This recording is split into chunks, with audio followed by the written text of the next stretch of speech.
இந்த வீடியோவில் ஒரு முக்கியமான அப்டேட் பற்றி தாங்க பார்க்க போகிறோம். முதல்வர் ஸ்டாலின் சற்றுமுன் பார்த்தீங்க அப்படின்னா ஒரு புதிய அறிவிப்பு வெளியிட்டிருக்காங்க. என்ன அப்படின்னா, கலைஞர் மகளிர் உரிமை தொகை திட்டம் பற்றி தாங்க. தற்போது பார்த்தீங்க அப்படின்னா சுமார் 1,15,00,000 பேர் பார்த்தீங்க அப்படின்னா இந்த ஒரு திட்டத்தின் கீழ் பயனாளர்களாக சேர்ந்து பயன்பெற்றும் வராங்க. அண்ட் இன்னுமே இந்த திட்டத்தில் பார்த்தீங்க அப்படின்னா மேலும் பல லட்சம் பேர் இணைய எதிர்பார்த்து காத்திருக்காங்க. ஸோ புதுசாக இந்த கலைஞர் மகளிர் உரிமை தொகை திட்டத்துக்கு எப்போ விண்ணப்பிக்கலாம், இதோட ஸ்டார்டிங் டேட் எப்போ அனௌன்ஸ் பண்ணுவாங்க, ஸோ இந்த மாதிரி எதிர்பார்த்துட்டே இருந்தாங்க. நிறைய பேர் பார்த்தீங்க அப்படின்னா இந்த கலைஞர் மகளிர் உரிமை தொகை திட்டத்தில் பயனாளர்களை அதிகரிக்க வேண்டும் என்றும் கோரிக்கை எழுந்து வருவதாகவும் சொல்லியிருக்காங்க. இந்த நிலையில் பார்த்தீங்க அப்படின்னா முதல்வர் ஸ்டாலின் அவர்கள் ஜூலை 15ஆம் தேதி முதல் இந்த திட்டத்துக்கு விண்ணப்பிக்கலாம் அப்படின்னு அறிவிச்சிருக்காங்க. இந்த கலைஞர் மகளிர் உரிமை தொகை திட்டத்தில் பல மாதங்களாக பார்த்தீங்க அப்படின்னா புதிய பயனாளர்கள் இணைக்கப்படாம இருக்காங்க. புதிய ரேஷன் அட்டை பெற்றவர்கள், ஏற்கனவே விண்ணப்பித்து நிராகரிக்கப்பட்டவர்கள், கடந்த முறை விண்ணப்பிக்க தவறியவர்கள் என பலரும் எப்போ இந்த திட்டம் விரிவாக்கப்படும் அப்படின்னு எதிர்பார்த்துட்டே இருந்தாங்க. முதல்வர் ஸ்டாலின் அவங்க இந்த ஒரு அறிவிப்பை வெளியிட்டிருக்காங்க. இதற்கான தகுதிகள் அப்படின்னு பார்த்துட்டோம்னா, பொருளாதார ரீதியாக பின்தங்கி உள்ளவர்களுக்கு தற்போது இந்த திட்டம் வழங்கப்படுது. ஸோ அப்படிப்பட்டவங்களை கண்டறிவதற்காக சில வரையறைகளும் இருக்குங்க. அதன்படி ஆண்டு ஒன்றுக்கு 3600 யூனிட்டுக்கு குறைவாக மின்சாரத்தை பயன்படுத்தி இருக்க வேண்டும் அப்படின்னும், குடும்பத்தின் ஆண்டு வருமானம் 2.5 லட்சம் ரூபாய்க்கு குறைவாக இருக்க வேண்டும் அப்படின்னும் சில நிபந்தனைகள் விதிக்கப்பட்டுள்ளதாகவும் சொல்லியிருக்காங்க.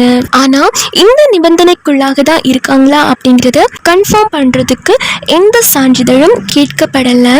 அரசிடம் ஏற்கனவே உங்களுடைய ஆவணங்கள் இருக்கும் பார்த்தீங்களா, அந்த ஆவணங்களோட அடிப்படையில் சம்பந்தப்பட்ட நபர் மற்றும் அவரது குடும்பத்தினர் குறித்த தகவல்கள் மட்டும் சரிபார்க்கப்படும்.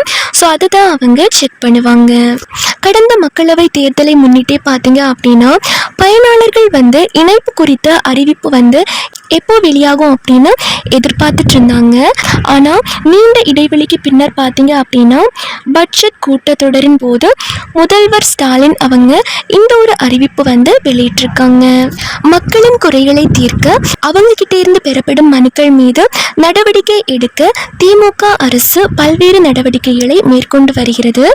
அந்த வகையில் தற்போது பார்த்தீங்க அப்படின்னா உங்களுடன் முதல்வர் திட்டம் தொடங்கப்பட்டு பல்வேறு துறை சார்ந்த புகார்களும் ஒரே இடத்தில் தீர்வும் காணப்படுகின்றன. இந்த ஒரு திட்டத்தின் கீழ் பார்த்தீங்க அப்படின்னா ஜூலை 15 தொடங்கி 10,000 முகாம்கள் தமிழ்நாடு முழுவதும் நடத்தப்பட உள்ளதாகவும் அறிவிப்பு சொல்லியிருக்காங்க.